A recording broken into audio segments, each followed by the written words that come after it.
नमस्कार। कानुनका कुरा कार्यक्रममा यहाँलाई हार्दिक स्वागत छ।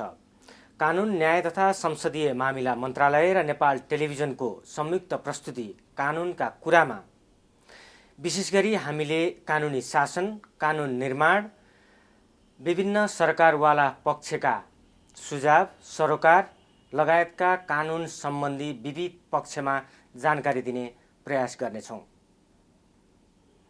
मुलुकमा विधिको शासन स्थापना र कानुनी राज्यका लागि सरकारले कानुन निर्माण गरिरहेको हुन्छ। ती कानुनका बारेमा नागरिकलाई सबै जानकारी नहुन पनि सक्छ। जानकारी दिनका लागि सरकारले के गरिरहेको छ, विशेष गरी कानुन मन्त्रालयको भूमिका के रहन्छ, यी लगायतका विषय पनि हामीले यस कार्यक्रम मार्फत जानकारी दिने प्रयास गर्नेछौँ।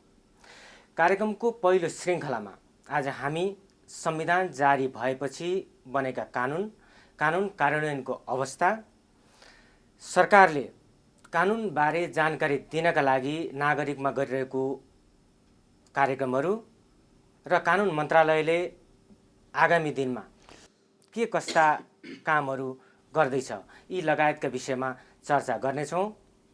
त्यसै सिलसिलामा आज हामीसँग हुनुहुन्छ कानुन न्याय तथा संसदीय मामिला मन्त्री भानुभक्त ढकाल।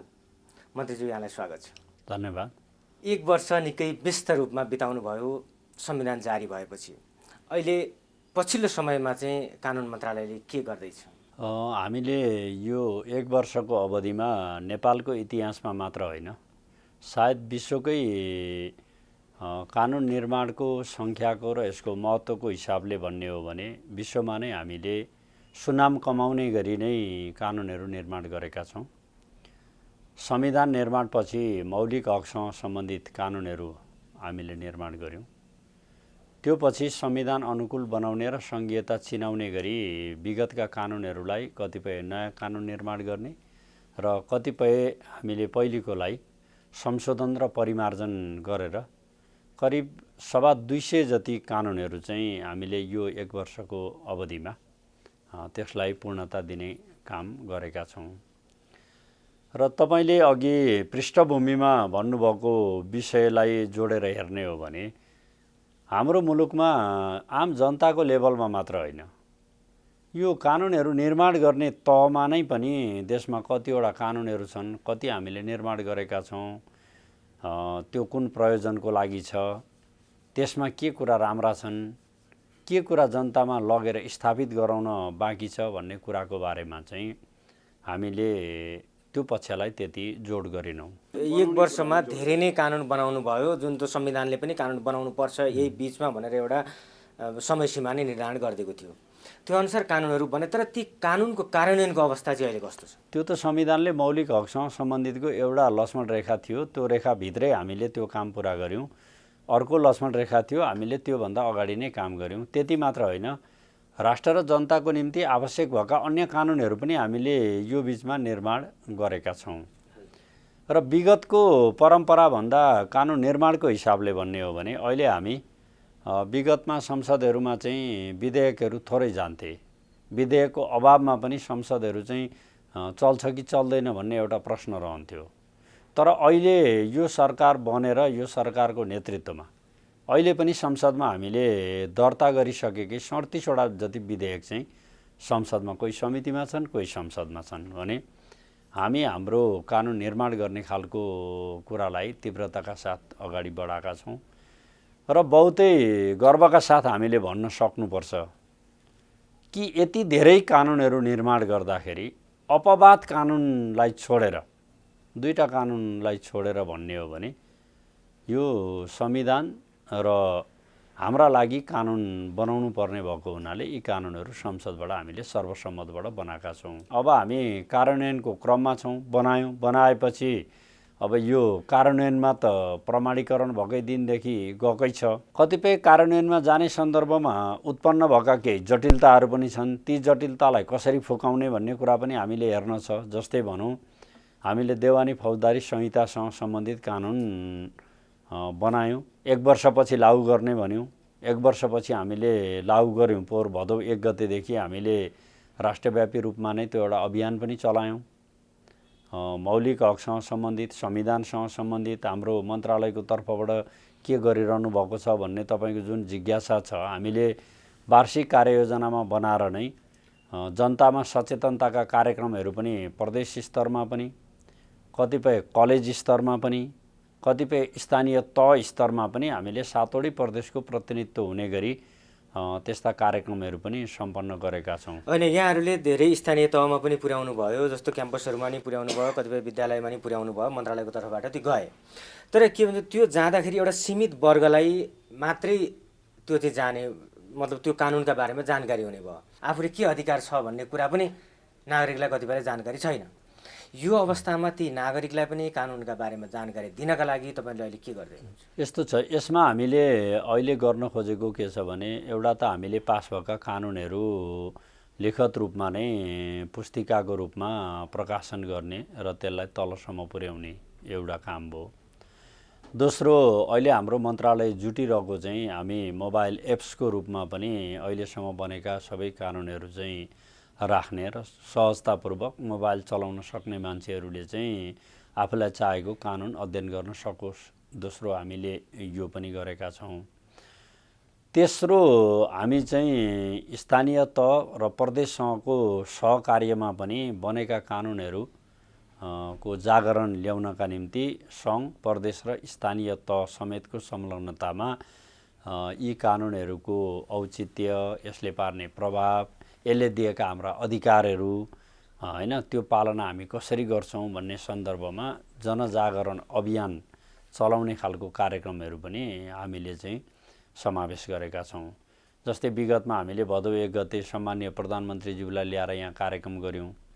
त्योभन्दा पछि हाम्रो यहाँ मन्त्रालयको तर्फबाट 7वटै प्रदेशमा गएर टोलीहरूले यी व्यवस्थाहरूको बारेमा कार्यक्रम गर्यो।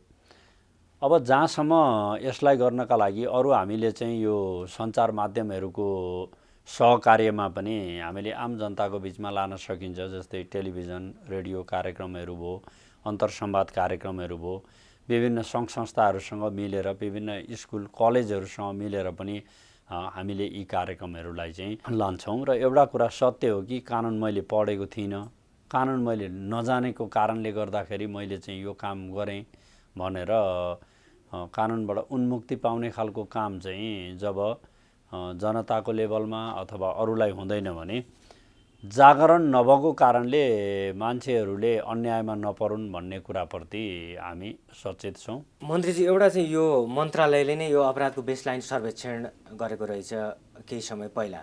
त्यसमा चाहिँ 87% भन्दा बढी नागरिकले या त्यो सर्वेक्षणमा सहभागी भएकाहरूले चाहिँ आफ्नो अधिकार के हुन्, कति हो भन्ने कुरा पनि जानकारी नपाएको अवस्था देखियो।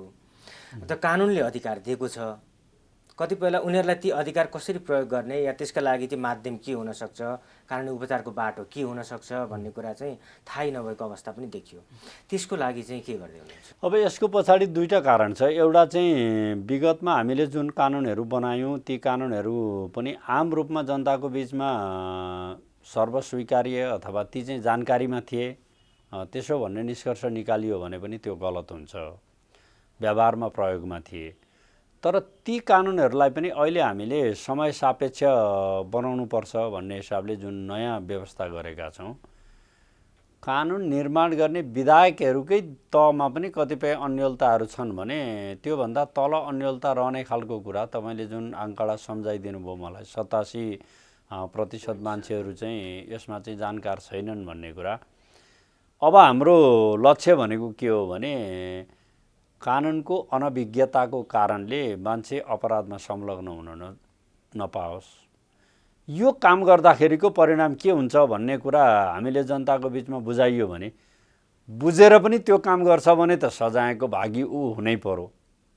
तर कहिलेकाहीँ मान्छेहरूको नियत राम्रो हुँदाहुँदै पनि अज्ञानताका कारणले गर्दाखेरि उसले सजाय भोग्नु परेको छ भने त्यसमा नैतिक रूपमा हाम्रो पनि कमजोरीको मात्रा चाहिँ त्यसमा मिसिएको हुन्छ। त्यसले गर्दा हामीले यी कुराहरू बुझाउँदै पनि जाने हो, बुझाउने क्रममा अलिअलि भोग्दै धेरै बुझाउँदै जाने हो। जस्तो राजपत्रमा प्रकाशित गरिन्छ त्यो कानुन लागू भयो, तर नागरिकले थाहा नपाइरहेको अवस्थामा चाहिँ तपाईँहरूलाई ती कार्यान्वयन गर्नका लागि चुनौतीहरू केही देख्नु भएको छ? जनताले थाहा नपाएका कारणले चुनौती त हामीले भन्दा बेसी जनताको लेभलमा नै समस्या भोगिरहनु भएको छ होइन। अब यसको समाधान गर्नका लागि राज्य चाहिँ सबै जनताको अभिभावक भएको कारणले गर्दा कसरी यसलाई न्यूनीकरण गर्ने भन्ने विषयमा चाहिँ राज्यले सोच्ने हो। सबै एकदम निपटारा नै हुन्छ, अहिले नै सबै बुझाइन्छ, अभियानै चलाउँदाखेरि पनि केही समय त यसमा लाग्छ नै। अब कानुनहरू हामीले निर्माण गऱ्यौँ।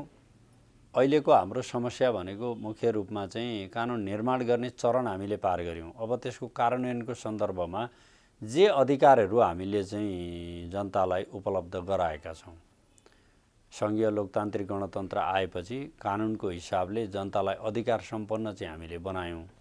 तर व्यवहारमा त्यसलाई अनुवाद गर्ने कुरामा चाहिँ समस्या हामीसँग छँदैछ।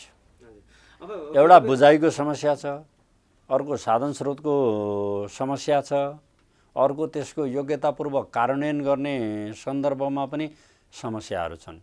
तर ती समस्याहरू छन् भनेर हामी त्यसबाट पन्छिने, उम्किने अथवा डराएर बस्ने कुरा त रहेन। ती समस्यालाई समाधान गर्दै अगाडिको यात्रा तय गर्दा नै राज्यले चाहिँ एउटा कोर्स लिन्छ, जनतालाई पनि समृद्ध बनाउने अभियानमा पनि त्यसरी नै सहभागी गराउन सकिन्छ। मन्त्रीज्यू, यो कानुन बनाउँदाखेरि कतिपय मानवाधिकारका विषय पनि पटक पटक उठेका छन् र उठ्ने पनि गरेका छन्। यसलाई चाहिँ यो मानवाधिकार पनि हनन हुन नदिने, अब कानुन पनि त्यही अनुसारले बनाउने विषयमा चाहिँ मन्त्रालय कतिको सजग छ, के गरिरहेछ? एकदमै सजग छ र यसमा हामीले आधारभूत रूपमा नै भन्नुपर्दाखेरि भन्न सकिन्छ, मानवाधिकार मेरो मात्रै रक्षाको कुरा होइन, तपाईँको पनि मानवाधिकारको रक्षा हुनुपर्छ। समग्रतामा केही जानेका, केही उद्योग व्यवसाय सञ्चालन गरेका र केही बोली बिग्छ कि भनेर भनिएका व्यक्तिहरूको मानवाधिकारको संरक्षण मात्रै गर्ने दायित्व राज्यको होइन।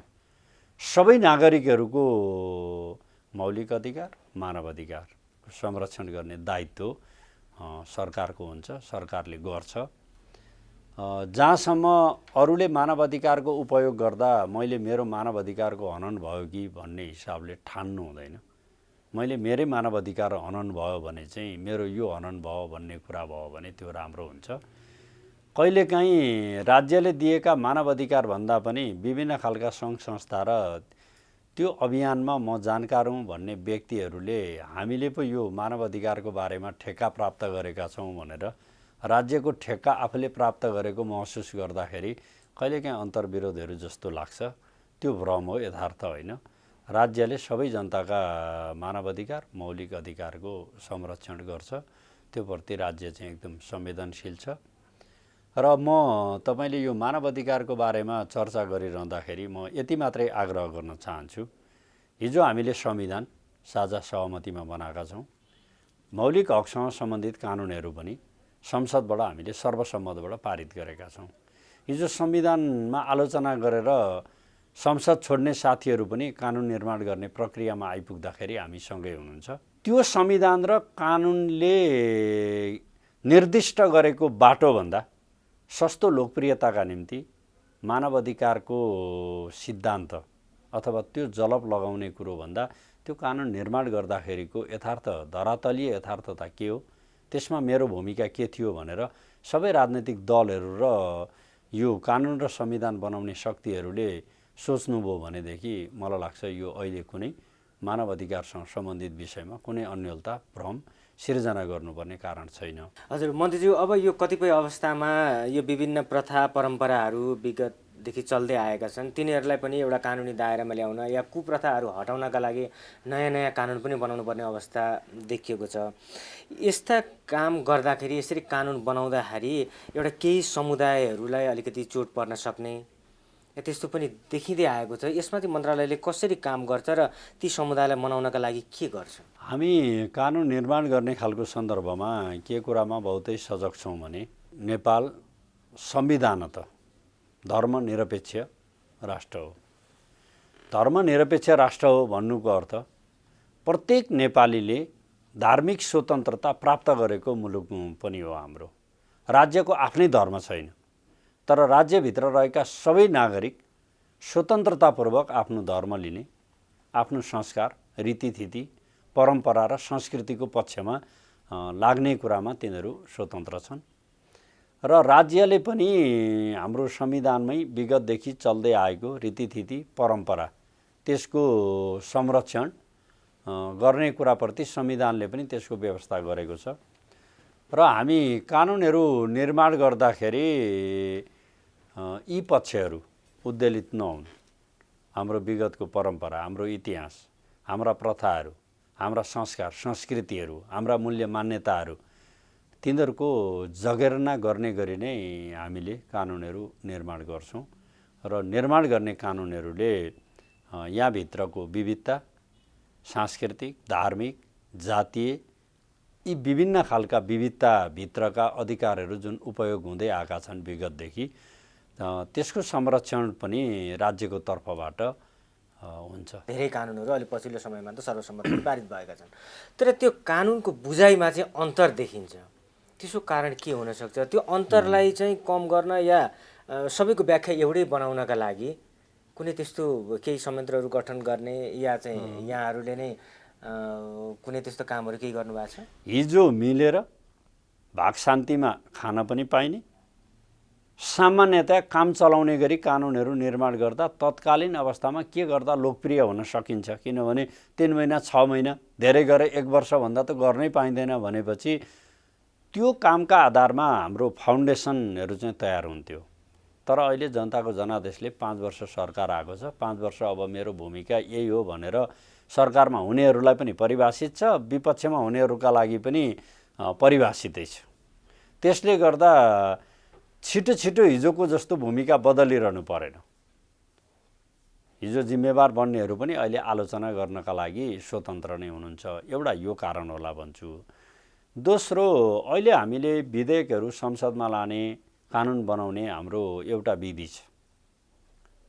त्यो विधि अहिलेको यो सरकार आएपछि मात्रै स्थापित भएको होइन। यो संविधान बनाएपछि पनि मुलुकमा 3टा सरकारहरू बने। केपी ओलीको नेतृत्वमा पहिली सरकार बन्यो, त्यो पछि प्रचण्डजीको नेतृत्वमा पनि बन्यो, त्यसपछि शेरबहादुरजीको नेतृत्वमा पनि बन्यो।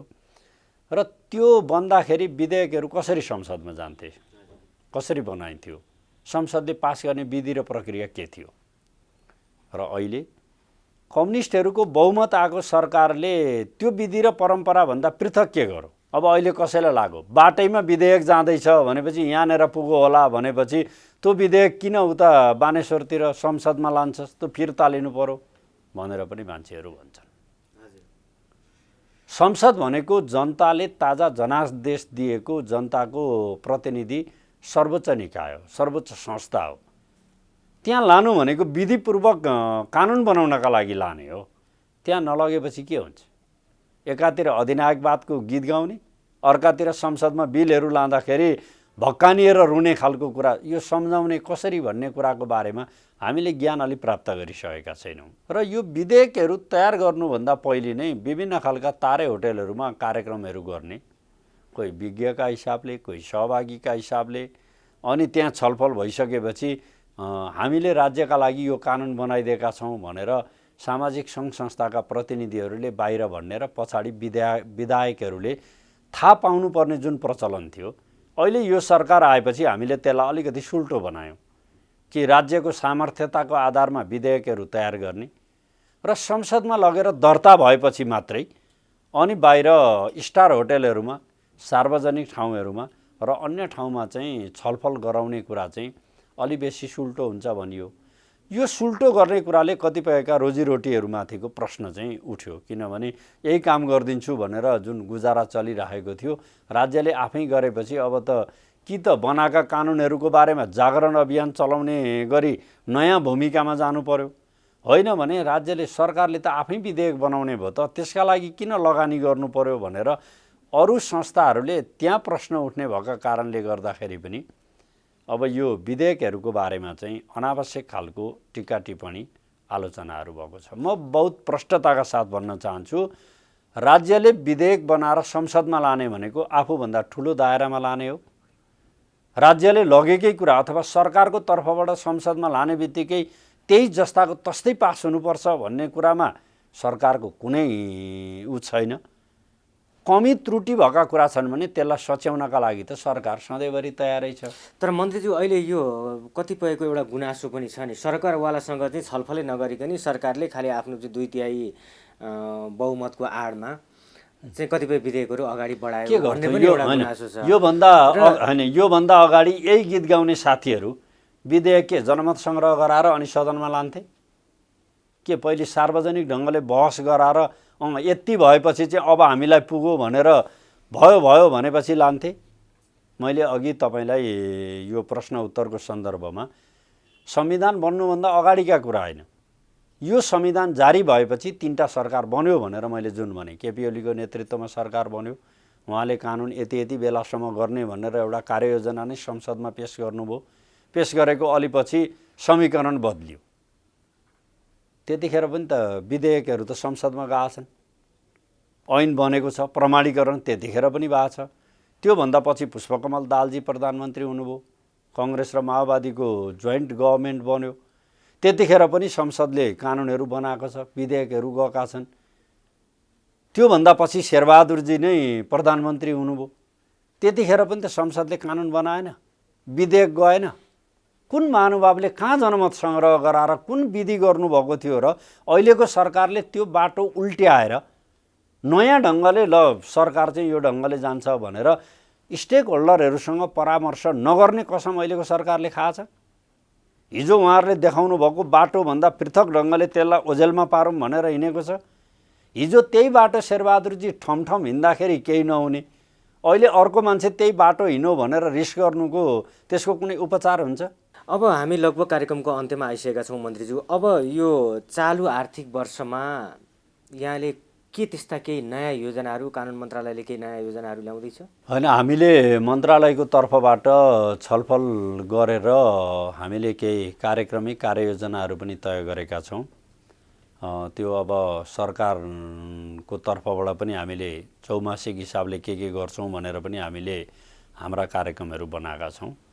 मूलभूत रूपमा हामीले यो निर्माण भएका कानुनहरू आम जनताको बिचमा पुर्याउनका लागि यसको प्रचार प्रसार गर्ने, त्यसका लागि बुकलेटहरू प्रकाशित गर्ने, मोबाइल एप्सको माध्यमबाट आम रूपमा लाने, सञ्चार माध्यमहरूसँग सहकार्य गर्ने र यसमा सचेतनता वृद्धि गर्ने, सङ्घ प्रदेश र स्थानीय तहसँग मिलेर यी कानुनहरूको बारेमा अझ प्रभावकारी कसरी बनाएर कार्यान्वयन गर्न सकिन्छ, यसमा के व्यवस्था छन् भनेर काम गर्ने र 7वटै प्रदेशमा हामीले चाहिँ लामो समयपछि यो देवानी फौजदारी संहितासँग सम्बन्धित कानुनहरू बनाएको र त्यसमा कतिपय व्यावहारिक जटिलताहरू पनि आए भन्ने कुरा भएको हुनाले त्यसको 1 वर्षको रिभ्यू गर्ने, समीक्षा गर्ने र हामीले निर्माण गरेका कानुनहरूको बारेमा जागरण अभियान लिएर मन्त्रालयको तर्फबाट विभिन्न विज्ञहरूसहितको टोलीहरू पठाउने र प्राप्त भएका फिडब्याकका आधारमा कमीहरू रह्यो, जनताको पक्षमा त्यसलाई अझ परिमार्जन गर्नु पर्यो भने